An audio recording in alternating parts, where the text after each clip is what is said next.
Çaktarı koşup etken şorduların arıların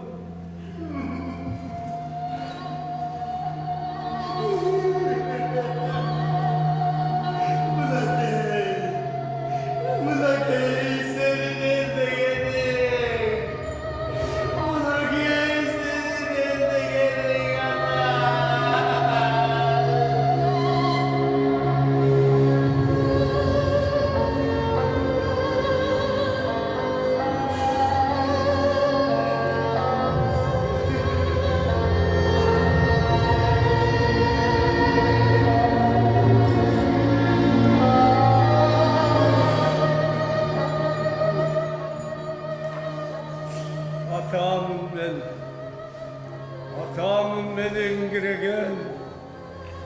bir akasın devre iki zarlık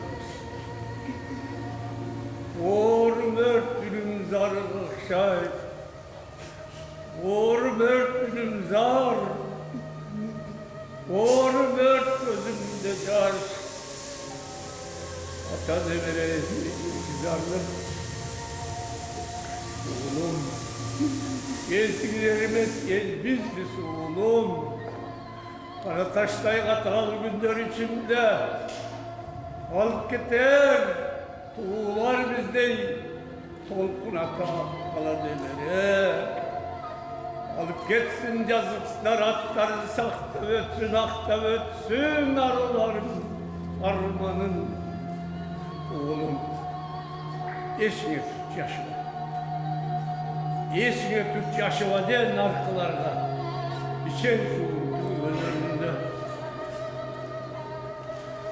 Esine tut elin yaşıva el yaşıva